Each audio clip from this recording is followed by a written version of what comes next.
السلام علیکم ورحمۃ وبرکاتہ. Welcome back to my YouTube channel study with me P K student. آج جو ہے پھر سے حاضر ہوئی ہوں آپ کے لیے لے کر ہماری 9th کلاس کی جو اردو ہے، مینس کہ 9th اور 10th یہ دونوں میں چلتی ہے.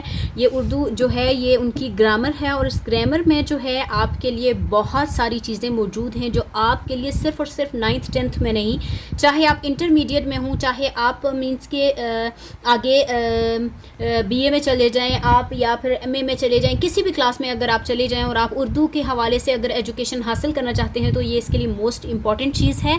آج کی جو ہماری ویڈیو ہے اس میں ہم لوگ ریڈ کرنے والے ہیں ہماری فرسٹ والی کہانی، اور کہانی جو ہے آج ہم فرسٹ سٹارٹ کریں گے. تو چلیے سٹارٹ کرتے ہیں. سٹارٹ کرنے سے پہلے میں کہنا چاہوں گی، اگر آپ میرے YouTube channel study with me P K میں پہلی بار آئے ہیں تو please subscribe to my YouTube channel and press the bell icon, تاکہ ہر نئی آنے والی ویڈیو آپ تک بر وقت پہنچ سکے. So let's start now.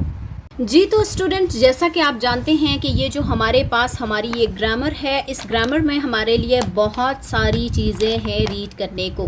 سب سے پہلے تو ہمارے پاس جو موسٹ امپورٹنٹ چیز ہے اس اردو گرامر میں وہ ہے حصہ نحو اور حصہ صرف، اور اس کے علاوہ بہت ساری ایسی چیزیں ہیں جو آپ کو اس کے بارے میں معلومات ہونی ضروری ہے. مینس کہ دیکھیں یہاں پر ہمارے پاس جو ہماری بک کے سٹارٹنگ میں جو چیز ہمارے لیے موسٹ امپورٹنٹ ہے وہ دیکھیں، یہاں پر حصہ صرف ہے. صرف جو ہوتی ہے وہ جیسے کہ اگر آپ مدرسے کے حوالے سے کوئی جو ایجوکیشن ہے وہ حاصل کرنا چاہتے ہیں تو یہ اس میں آپ کو بہت زیادہ امپورٹنٹ ہے، یہ اس میں آپ کو مدد ثابت جو ہے یہ کرتے ہیں. ذو معنی الفاظ ہیں یہ ایسی، مینس کہ یہ اتنا کچھ امپورٹنٹ نہیں ہے لیکن پھر بھی ہم لوگ یہ ریڈ کریں گے. باب جو یہ سوم ہے، مینس کہ باب نمبر 3 حصہ نحو ہے، اس میں ترکیب نحوی، کلام یا مرکب، یہ بھی بہت زیادہ امپورٹنٹ ہے. علم بیان، تلفظ اور اعراب، اردو زبان کے مختلف انداز بیان، روزمرہ محاورہ اور ضرب الامثال، مینس کہ بہت ساری چیزیں جو ہیں ایسی ہیں کہ امپورٹنٹ ہیں، ہم ان کو چھوڑ نہیں سکتے.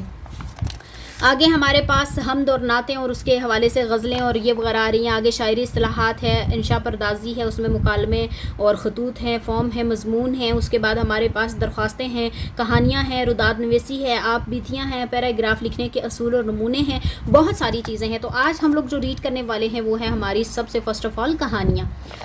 تو سب سے پہلے جو ہمارے پاس یہاں پر میں آپ کو سب سے پہلے کہانی لکھنے کا طریقہ بتا دوں کہ کہانی لکھنے کے اصول کیا ہوتے ہیں.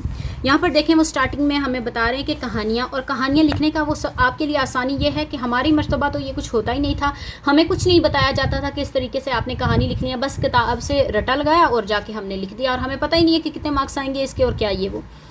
لیکن یہاں پر دیکھیں کہ آپ کی آسانی کے لیے انہوں نے کتنے اچھے طریقے سے اس کو بیان کیا ہے کہ کہانی کو داستان بھی کہتے ہیں. یہ گزرے ہوئے واقعات پر مبنی ہوتی ہے، یہ ہماری زندگی کے مختلف پہلوؤں کی نمائندگی کرتی ہے. کہانی سے بچوں کے حافظہ فکر اور تخیل کو جرا ملتی ہے. بہت سی کہانیوں میں زندگی کے اہم سبق ہوتے ہیں جن سے انسان نصیحت پکڑتا ہے. کہانیوں سے بچوں کی قوت مشاہدہ کی تربیت ہوتی ہے، مشاہدات کے حسن قبا کو جاننے کی صلاحیت پیدا ہوتی ہے. کہانی لکھنے کے اصول، کہانی لکھنے کے جو اصول ہیں وہ ہیں: نمبر 1، کہانی کا آغاز ایسا دلچسپ ہو کہ فوراً ہی ہماری پوری توجہ کھینچ لے. مینس کہ کہانی کی ایسی لکھی جائے کہ جب آپ کا مینس کہ پہلا محاورہ ہی اگر کوئی پڑھے نا تو وہ آپ کی ساری توجہ کھینچ لے وہ کہانی، اور آپ میں مینس کہ ایسی ایک حرارت پیدا ہو جائے کہ آپ کا دل کہے کہ نہیں اس کہانی کو پورا پڑھنا ہے. اچھا جی، پوائنٹ نمبر جو 2 ہے یہاں پر وہ ہے کہ کہانی میں ایک واقعہ کے بعد دوسرے واقعہ کو اس طرح لایا جائے کہ دوسرے اور پہلے اور دوسرے واقعے میں ایک رابط اور تسلسل پایا جائے. کہانی کا آخری حصہ نصیحت آموز ہونا چاہیے. کہانی میں چونکہ گزرے ہوئے واقعات کو بیان ہوتا ہے، اس لیے زمانہ ماضی کا فعل ہی ان واقعات کے بیان میں لانا چاہیے. کہانی کا انجام ایسا بہترین انداز میں ہو کہ کہانی ہمارے ذہنوں پر گہرے نقوش چھوڑ جائے. کہانیاں جو اخلاقی نوعیت کی ہوں یا جن میں پند اور نصائح کا پہلو پایا جاتا ہو، ان کا نتیجہ نکالنا چاہیے اور اسے واضح طور پر الگ رکھنا چاہیے. تو جی تو اسٹوڈنٹ آج کی جو اچھا یہاں پر یہ بھی لکھا ہوا کہ کہانی کا عنوان یا سرخی ایسا لکھیں جو کہانی سے بڑی حد تک مطابقت رکھتا ہو یا اس کے مفہوم کو زیادہ سے زیادہ کامیابی سے ادا کرتا ہو. کہانی میں مسئلہ اور حل دونوں کی موجودگی ضروری ہے.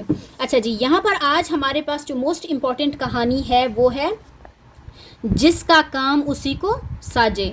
اچھا جی، یہاں پر جو یہ کہانی ہے یہ ہے ہمارے پاس کہ گرمی کا موسم تھا. چلیے سٹارٹ کرتے ہیں کہانی کو. جس کا کام اسی کو ساجے.